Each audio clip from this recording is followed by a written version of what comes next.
Alright, so GrandCon is over. It is Monday, and I was going to do this video yesterday, obviously, wrapping up my thoughts on GrandCon and all the good stuff and the good times I had. But, didn't have time, had a lot going on, was there till about 5:30, and then, went back, had dinner with the in-laws, and my wife wanted to play some board games, so we played a couple of the board games I got this weekend and went to bed. So, I had a hard time falling asleep, though. I think I was just so amped up and had a bunch of creative ideas going through my head, which tends to happen every year after GrandCon. But yeah, and then this morning I took the kids to the park, because we used to live on this side of state. Obviously, we don't anymore. So with that, GrandCon. First, I will tell you about yesterday. So yesterday I showed up and with my wife, and we were going to play in Savage Rifts. To find out that it had moved. My friend Brett told us about it, which was awesome that he caught us, because we were going to go walk to the other room. And so that was cool. Sat down, I had two of the players in there were the same ones from Friday. One of the guys in there brought his daughter. He's been gaming for 30 plus years. And he's a really cool guy. He played the Mystic. His daughter played the Glitter Boy. I played a Cyber Knight. My wife played a Burster. The woman next to me played the Crazy. She's the one who played in my Friday game, or one of them. Her husband, I believe, they're both from Savage Mojo. He played a Cyber Knight as well that he made himself. And Brett, who has ran Savage Worlds and Shintar for me before, he played a Leyline Walker. And so anyways, we played a mission that was basically a coalition-centric mission where we were basically we discovered an issue with the coalition, destroying a small little settlement of people, and at least I think maybe it was just a camp. And then we went to send word because we found out they were going to be trying to destroy a small village that could barely defend itself. So we got to set up a defense. And one of the coolest things about the session was, and my wife agrees, she was really excited about this afterwards and told me about it, was the Savage Worlds quick combat rules. And so basically it allows a very cinematic thing. You still roll for it, but you basically go around the table and say, hey, here's your chance to be extremely heroic. Think of a Hollywood movie, describe exactly what you do in this scene. It could be a big explosions, it could be you mowing guys down, whatever. Paint the scene for us. And so it went through and asked everyone what they were doing, and then he asked if anyone changed their decisions based on what other people came up with, so we could kind of riff off each other. And no pun intended. And so yeah, that was a really cool, couple really good descriptions by people, and it was awesome. So that mechanic, and so you still rolled, like for instance, if you wanted to melee a bunch of dudes, you rolled your fighting skill one time, and if you succeeded with a 4 or higher, then great, it happened. If you got a raise, it did something else. In fact, if you got a raise, you got to roll like a D6 or something, or instead of a D4 later, for how many guys you mowed down or killed or whatever. But it was really cool. So I loved that. I'm probably going to take that and port it over to almost every other game I play, whether it's Rifts, Savage Rifts, D&D, whatever. I plan on using it, so because it was really cool, and I think everybody got into it. So yeah. But yeah, so what else happened? After that, I had my time to go and volunteer, and my wife went and picked up my daughter and brought her up, and they had closed down the games library. It was 3 o'clock, and they were wrapping up the games in the games library. It was supposed to go till 5 today. So that kind of sucked, and honestly, I feel bad, because it's like my daughter really wanted to play games. Luckily, some of the vendors hadn't started unpacking, so she got to play. There's one that's coming to Kickstarter. It's like a picnic game, which I will I'll plug that soon. I'll do like a video on that when it launches on Kickstarter. I think it launches soon.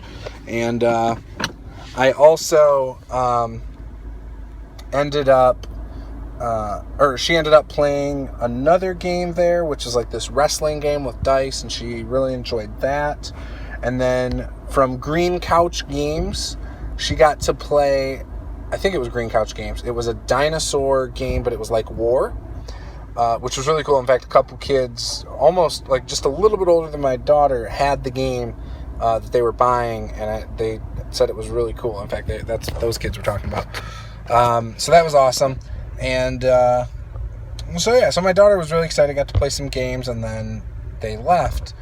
And I bought from the Extra Life table, that's a charity thing. I bought one of the games. None of the games really appealed to me, but I was like, whatever. It's only a few bucks, so hey, it goes to a good cause. So I did that.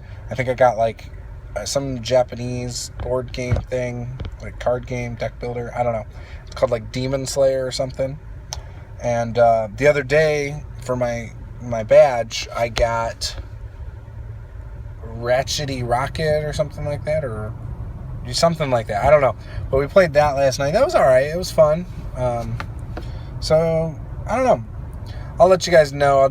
Maybe I'll do a formal review on them just because. But I'm not a big board game person. So, as I play more over the next few months, and maybe next couple of years, I'll maybe do some more reviews on stuff. But I had a good time. I talked to Kevin for about an hour and a half while I was doing my volunteer work. And because I was just supposed to watch the main hall, make sure nobody brought any liquor in, watch a couple booths for people when they had to step out for the bathroom and things like that. And I talked to Kevin for a while, Sembita from Palladium Books. And you guys know me, I've been a Palladium Books fan since 97, maybe 96. And it's had its good times and bad times. Obviously, I still appreciate the settings. I still appreciate the game line. Still love Palladium Books. And I think it's always been hard for me to move on from it. Like every few months I want to come back and play it. And like whether it's Rifts or Heroes Unlimited. Obviously, I'm not good at running Heroes Unlimited in my opinion. I almost feel like I need pre-done modules or something. Because I just can't. I have a hard time because it feels so much like a sandbox that I have a hard time railroading people when they have these superpowers that make so they can basically bust right off your railroad and take it elsewhere. So, and I'm not a railroad GM either, so it's hard for me to always be prepared for what the players might throw at me in a Heroes Unlimited game. And I don't want to limit people and their creativity.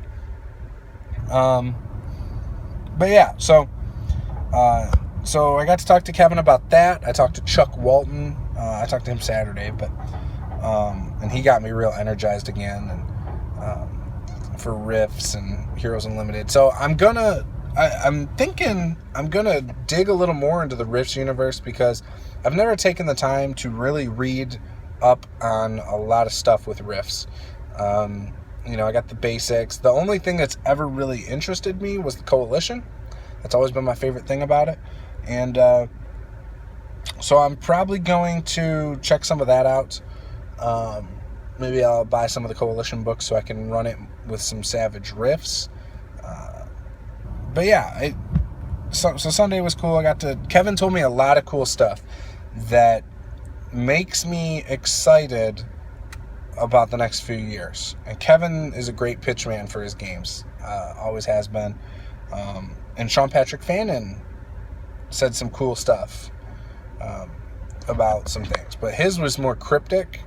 Kevin kind of came through and said, here's this.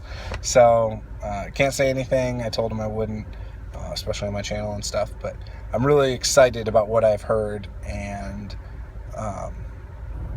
having to do with riffs and things like that, which, if you subscribe to their weekly newsletter, go do that over through Palladium Books. They have their own forums and things like that, but they give you updates on things they're working on, and they've already dropped little sprinkles of things in it, and they're going to continue, so that's awesome. And I'm hoping, because I live so close over there, that maybe I can meet up with them again sometime. It's like a 25-minute drive away from me. Maybe I can meet up with them and, check out the warehouse or something someday. I don't know. I've heard people say they've been able to do that before. But yeah. So we'll see. I mean, it's going to be a busy couple months. I've got a couple games coming up that I'll be running online. I've got my Iron Forest campaign, one shot. I've got my Black Lake game, and Adventures in Orcs Arrow campaign that's going to be coming back. So it should be a good time, and hopefully you guys aren't disappointed with any of that. So GrandCon was great. I had a lot of fun.